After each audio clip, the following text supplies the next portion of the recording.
Chief justice عامر فاروق اور justice Tariq Jahangiri پر مشتمل 2 رکنی بینچ نے درخواستوں کی سماعت کی۔ دوران سماعت نیب پروسیکیوٹر محمد رافع نے یہ بتایا کہ چیئرمین پی ٹی آئی کی 109 پاؤنڈ اسکینڈل میں گرفتاری ڈال دی گئی ہے، جس کے بعد یہ درخواست غیر مؤثر ہو گئی ہے، جس پر چیف جسٹس عامر فاروق نے ریمارکس دیے کہ نیب نے بہت لاپرواہی کا مظاہرہ کیا، جس کی وجہ سے کیس تاخیر کا شکار ہوا۔ نیب کا یہ رویہ قطعی درست نہیں ہے، یہ معاملہ 2-3 ہفتے پہلے طے ہو جانا چاہیے تھا۔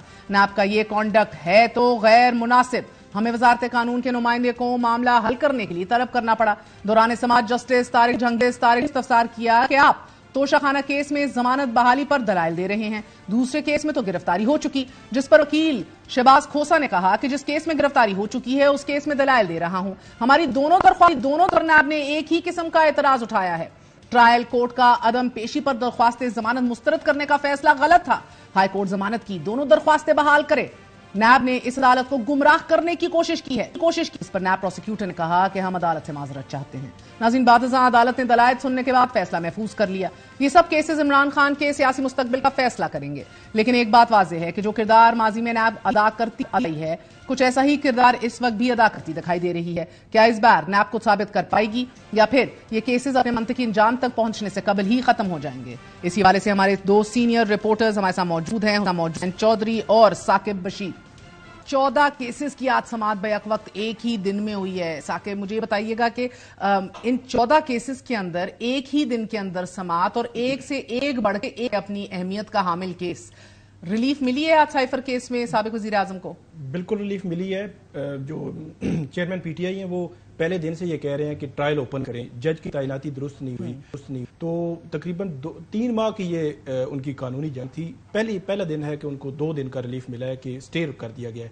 اب جو جج کی تعیناتی ہے اس پر بھی اسلام آباد ہائی کورٹ نے کوشچن کر دیا ہے کہ یہ کام ایگزیکٹو کا نہیں تھا، جوڈیشری کا تھا، اور جو اوپن ٹرائل ہے، ٹرائل جیل میں ہونا ہے یا نہیں ہونا، یہ بھی انہوں نے کہا کہ یہ جوڈیشری کا کام تھا، ایگزیکٹو کا نہیں تھا، لیکن یہ دونوں کام ایگزیکٹو نے کیے۔ تو یہ وہ کوشچن مارک تھا جس کی وجہ سے جو ججز ہیں انہوں نے کہا پھر جو جیل ٹرائل کا جتنا پروسیس ہے، انہوں نے کہا کہ بادی النظر میں جو پروسیس ہے، جو ہائی کورٹ کے رولز ہیں ان کو فلفل نہیں کیا گیا جو کرنے تھے، اور اٹارنی جنرل کے پاس ظاہر وہ کنونس نہیں کر سکے۔ اٹارنی جنرل موجود تھے، جب جیسے ہی سٹے ہوا ہے تو سٹے انہوں نے روکنے کی بھی کوشش کی، انہوں نے کہا کل تک آپ کر دیں لیکن ہم جو ہے وہ سارا ریکارڈ لے آئیں گے، لیکن انہوں نے کہا نہیں ہم سٹے کر رہے ہیں۔ اس کی وجہ ایک اور بھی ہے، ایک اور پچھلی سماعت پر جو جسٹس ہیں میاں گل حسن اورنگزیب، انہوں نے بڑا واضح طور پر کہا تھا کہ آپ ایسی ٹرائل کی عمارت کھڑی نہ کریں کہ جو جب کل جو ہے وہ بکھر جائے، اور جو جیل کی سلاخوں کے پیچھے کیا جانے والا ٹرائل کون والا ٹرائل ہوگا، یہ وہ سوالات تھے جو اٹارنی جنرل کو کہا تھا۔ انہوں نے کہا کہ آپ یہ اپنی ثابت کریں کہ یہ اوپن ٹرائل ہے، اوپن نیس ہے، ابھی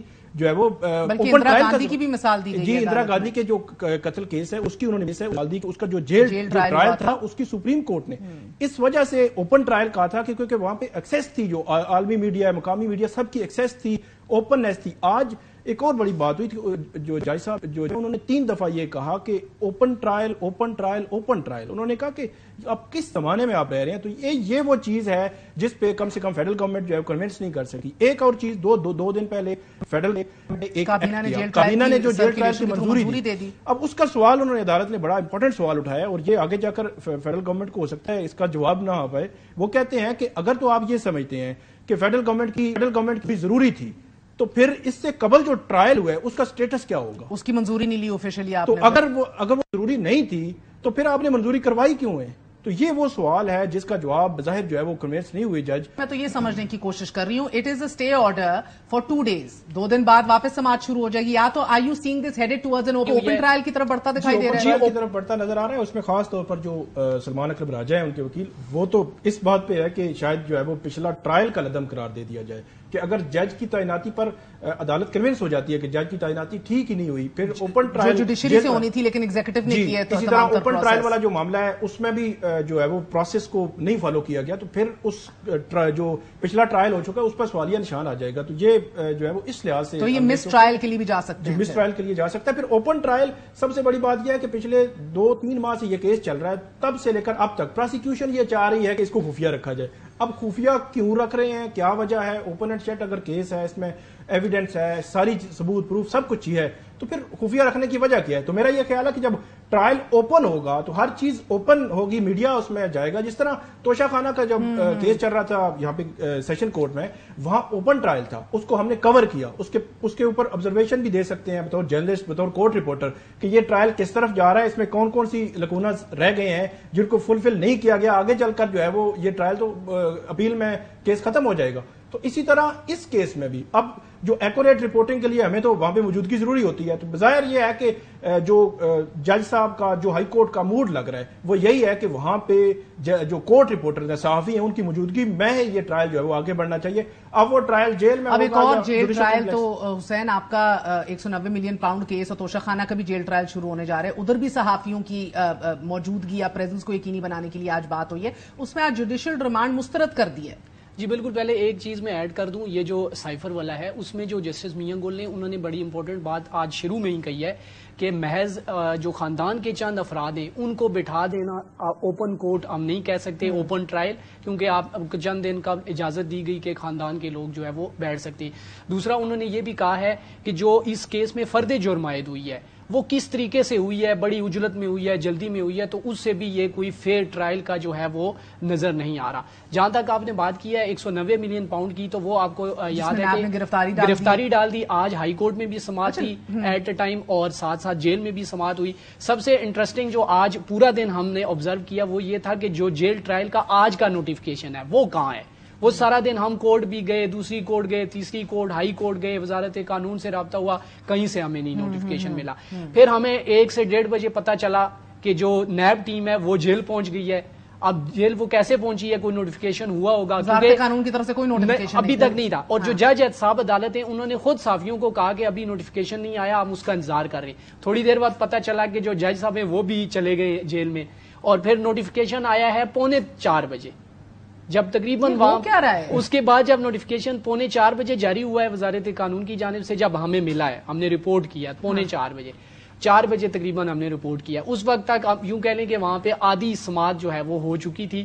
سارا دن ہم یہ ڈھونڈتے رہے کہ سائفر کا تو ہمیں پہلے دن ہی مل گیا تھا کہ جیل ٹرائل ہوگا, اور جو آج نیب کا کیس کا جو ٹرائل کا نوٹیفیکیشن تھا وہ مل ہی نہیں رہا. ہم ساری کورٹس میں گئے, ہائی کورٹ گئے, وزارت قانون, ایون کہ نیب کے پاس بھی اس وقت نہیں تھا, اور صرف یہ بتایا گیا کہ نوٹیفیکیشن. مگر نیب کو قانونی طور پہ ملزم کو 24 گھنٹے میں پیش بھی کرنا ہوتا ہے. اب that is also out of the question. That's not happening now, نا. بالکل, وہ جو نوٹیفیکیشن. اور گرفتاری کیوں ڈالی ہے مجھے یہ سمجھا دیں سر, بیکاز بار بار نیب کی گرفتاریوں کے خلاف عدالتیں ریمارکس دیتی رہی ہیں, بات کرتی رہی ہیں. میاں صاحب کی گرفتاری کے اوپر بھی کوئی جلدی تو کیا ضرورت ہی نہیں تھی نیب کو. ابھی تو مطلب قبل از وقت ہے کچھ کہنا کہ کیوں ڈالی گئی ہے, اور میں تو صرف سوال یہ ہے کہ جو نیب ہے اس نے 3 ماہ انتظار کیوں کیا ہے. 10 اگست کو جب چیئرمین پی ٹی آئی کی عدم پیروی پر ضمانت خارج ہو چکی تھی تو 10 اگست کو یہ گرفتاری ڈالی جا سکتی تھی, جو 13 نومبر کو ڈالی گئی ہے. تو یہ بھی بڑا سوال ہے کہ اتنا انتظار کیوں کیے گا. نیب ہائی کورٹ کے سامنے کوئی جواب نہیں دے سکا. جس دن چیئرمین پی ٹی آئی کی توشہ خانہ میں اسلام آباد ہائی کورٹ سے ضمانت ہوئی تھی تو اس وقت بھی ہمارے سورسز یہ کہہ رہے تھے کہ نیب کی ٹیمیں ایکٹیو تھیں کہ اگر سائفر میں یا کوئی کہیں پہ ان کی گرفتاری اگر نہیں ہوتی تو پھر ان کی نیب کے کیسز میں گرفتاری ہوگی, کیونکہ یہ کیسز جو ہے وہ پینڈنگ آ رہے تھے.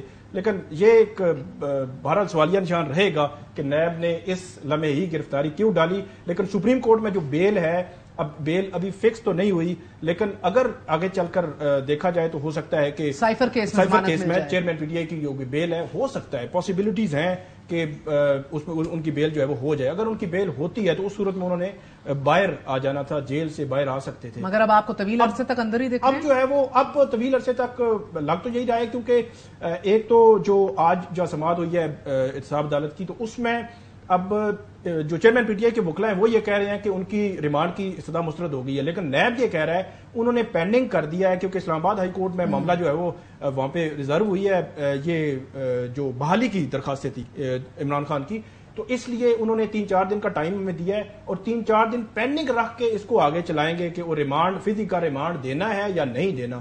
اب عمومی طور پر ہم نے یہی دیکھا ہے اپنی کورٹ رپورٹنگ میں کہ فزیکل ریمانڈ یا تو ہوتا ہے یا نہیں ہوتا. تو یہ پینڈنگ نہیں ہوتا, یہ پینڈنگ والا معاملہ کا سٹیٹس آپ نے حسین کا بھی دیکھا ہے, پہلی دفعہ ہی دیکھا ہے کہ a lot of first for you as reporters. جی بالکل, پہلی دفعہ دیکھا کہ وہ پینڈنگ کر کے وہ کہہ رہے ہیں کہ آپ پینڈنگ کر دیتے ہیں, آپ تفتیش کر لیں 3-4 روز جو جیل میں, تو جو ریمانڈ ہوتا ہے وہ ریمانڈ کا ویسے تو پرپز یہی ہوتا ہے کہ آپ نے انویسٹیگیشن کے لیے اپنے پاس لینا ہے. نیب اگر گرفتار وہ ان کے ریمانڈ مل بھی جاتا تو انہوں نے یہاں پہ لانا تھا ان کو, ان کی انویسٹیگیشن کرنی تھی. وہی انویسٹیگیشن اب وہ جیل میں کر رہے ہیں. پینڈنگ رکھنا جو ہے وہ سمجھ نہیں آ رہا کہ وہ پینڈنگ, جس طرح نیب یہ کلیم کر رہا ہے کہ وہ پینڈنگ رکھا ہے جج صاحب نے ڈکلائن نہیں کیا ان کا جو فزیکل ریمانڈ کی استدعا تھی. اور آپ کے یہ جو ان کے لائر ہیں سلمان صفدر صاحب, وہ دیگر 9 مئی کے کیسز میں بھی نہیں آج پیش ہو سکے جو سماعتیں چل رہی تھی, ضمانت کی درخواستیں بھی تھی کیونکہ وہ ادھر 9 گھنٹے مصروف. جی بالکل, انہوں نے کہا ہے کہ 9 گھنٹے ہو گئے ہم یہاں پہ موجود ہیں. صبح جب سماعت ہوئی تو انہوں نے کہا کہ پہلے دہشت گرد کے طور پہ چیئرمین پی ٹی آئی کو لیا گیا, اے ٹی سی کے جو کیس تھے ان میں جیل میں سماعت ہوئی, وہ ختم ہوئی. تو اس کے بعد جو سائفر کیس کی سماعت ہوئی, سائفر کیس کی سماعت چل رہی تھی, مین وائل ہائی کورٹ سے اسٹے ہو گیا تو انہوں نے وہیں پر روک دی. لیکن صبح سے چونکہ چل رہی تھی تو 2 گواہوں کے بیان ہو گئے, جیرا بھی ایک پہ ہو گئی اور ایک کا جزوی بیان آج ہو گیا کیونکہ یہ عموماً سارا دن ہی چلتی ہے.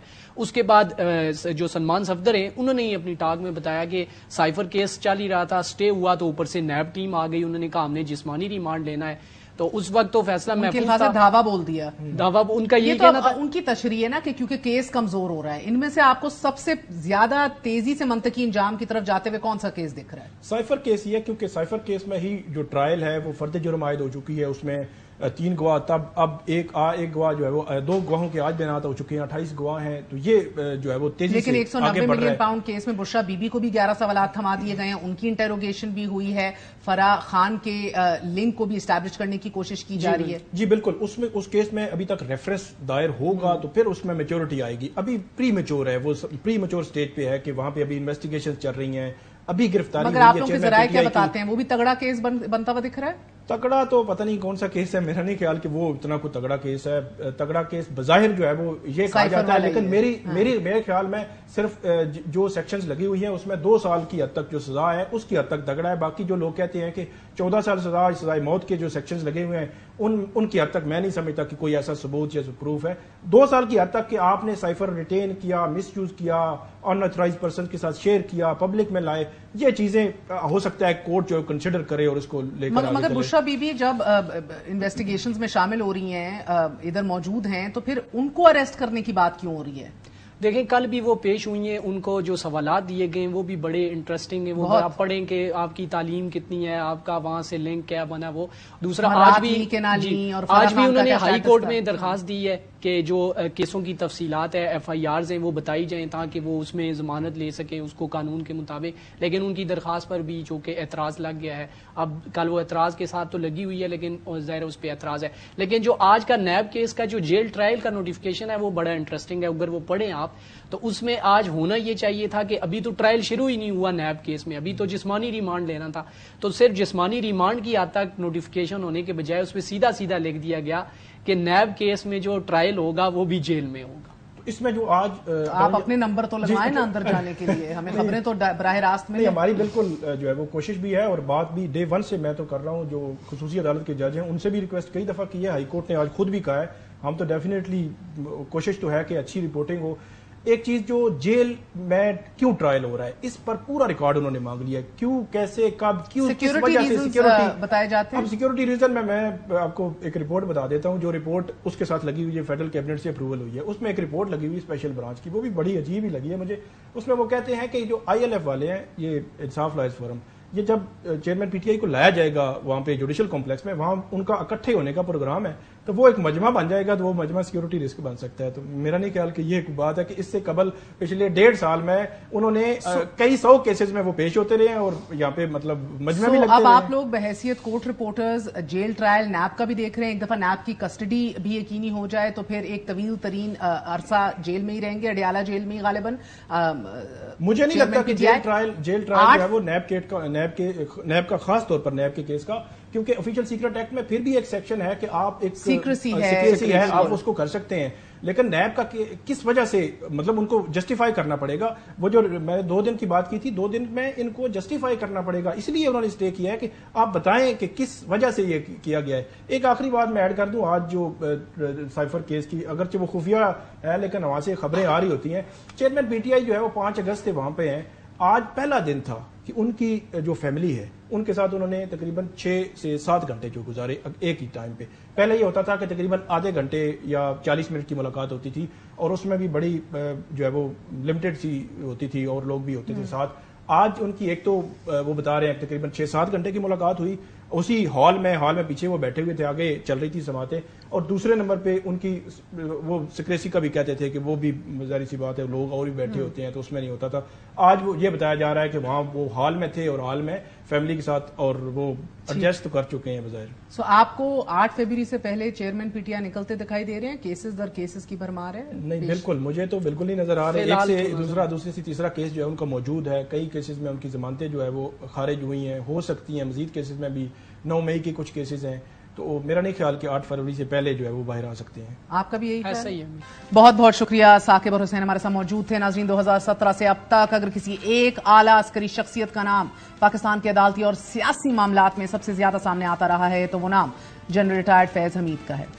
فیض آباد دھرنا 2019 میں سینٹ چیئرمین صادق سنجانی کے خلاف تحریک عدم اعتماد ناکام بنانے اور پھر سابق وزیر اعظم اور آرمی چیف کے درمیان اختلافات کی وجہ بننے والے جنرل فیض حمید اب ایک بار پھر خبروں میں ہیں. آج سپریم کورٹ نے جنرل فیض حمید کے خلاف نجی ہاؤسنگ سوسائٹی کے مالک معیز احمد کی درخواست پر تحریری فیصلہ جاری کر دیا ہے. چیف جسٹس قاضی فائز عیسیٰ, جسٹس امین الدین خان اور جسٹس اطہر من اللہ پر مشتمل 3 رکنی بینچ نے 8 نومبر کو ہونے والی سماعت کا تحریری فیصلہ جاری کرتے ہوئے کہا ہے کہ جنرل فیض کے خلاف الزامات سنجیدہ ہیں اور انہیں نظر انداز نہیں کیا جا سکتا. سپریم کورٹ نے اپنے تحریری فیصلے میں ان 8 الزامات کو بھی نقل کیا ہے کہ جن کے مطابق درخواست گزار نے الزام عائد کیا ہے کہ ٹاپ سٹی پر قبضے کے لیے ان کو اور اہل خانہ کو اغوا کر لیا گیا, گھر کا سامان اور سوسائٹی کا ریکارڈ چوری کر لیا گیا, دباؤ ڈالا گیا کہ ہاؤسنگ سوسائٹی کاروبار کو ان لوگوں کے نام منتقل کر دیا جائے کہ جن کے نام وہ دیں گے. اسی طرح تحریری فیصلے میں یہ بھی لکھا گیا ہے کہ جنرل فیض اور ان کے ماتحت پاکستان رینجرز کے کمانڈر نے بھی طاقت کا غلط استعمال کیا. سپریم کورٹ نے کہا کہ ایڈیشنل اٹارنی جنرل کے مطابق درخواست گزار وزارت دفاع سے رجوع کر سکتے ہیں, جبکہ تحریری فیصلے میں یہ کہا گیا ہے کہ درخواست آرٹیکل 184(3) کے معیار پر پورا نہ اترنے پر جنرل فیض حمید کے خلاف درخواست نمٹا دی جاتی ہے. حکم نامے میں یہ بھی کہا گیا ہے کہ درخواست گزار کی جانب سے سنگین نوعیت کے الزامات لگائے گئے ہیں کہ جو اگر ثابت ہو گئے تو اداروں اور وفاقی حکومت کی ساکھ کو نقصان پہنچے گا. سنجیدہ الزامات ہونے کے باعث انہیں نظر انداز نہیں کیا جا سکتا. حکم نامے کے مطابق ناظرین ایڈیشنل اٹارنی جنرل نے یقین دہانی کرائی کہ شکایت کنندہ کی درخواست پر کارروائی کی جائے گی اور اگر درخواست گزار وزارت دفاع سے رجوع کرے تو قانون کے مطابق شکایت کا جائزہ لیا جائے گا.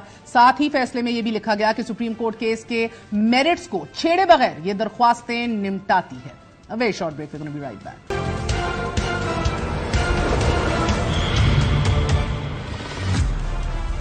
سابق وزیر اعلیٰ بلوچستان جام کمال سمیت 30 سے زائد بڑی شخصیات نے مسلم لیگ نون میں شمولیت اختیار کر لی ہے. بلوچستان کی دیگر سیاسی جماعتوں کے ساتھ لیگ کی قیادت نے انتخابی اتحاد بنانے پر مشاورت کی ہے. 2 روزہ دورے پر کوئٹہ پہنچنے والے میاں نواز شریف نے مقامی ہوٹل میں بلوچستان کی سیاسی جماعتوں سے ملاقات کی. اس ملاقات میں بلوچستان عوامی پارٹی, نیشنل پارٹی, جمعیت علماء اسلام فے اور پختونخوا ملی عوامی پارٹی کے رہنما شریک ہوئے. سابق وزیر اعلیٰ بلوچستان جام کمال, سابق رکن اسمبلی سلیم کھوسا, نور محمد دمڑ سمیت تمام وہ سیاست دان کے جن کے نام گزشتہ روز سردار عبدالرحمان کھیتران نے ہمارے پروگرام میں بتائے, وہ سب لوگ نون لیگ کا حصہ بننے کو تیار ہیں. نواز شریف نے سیاسی قائدین سے ملاقات میں مستقبل میں سیاسی تعاون اور اشتراک عمل جاری رکھنے پر اتفاق کیا ہے. نواز شریف نے یقین دلایا کہ سب کو ساتھ لے کر چلنے کی روایت کو قائم رکھیں گے.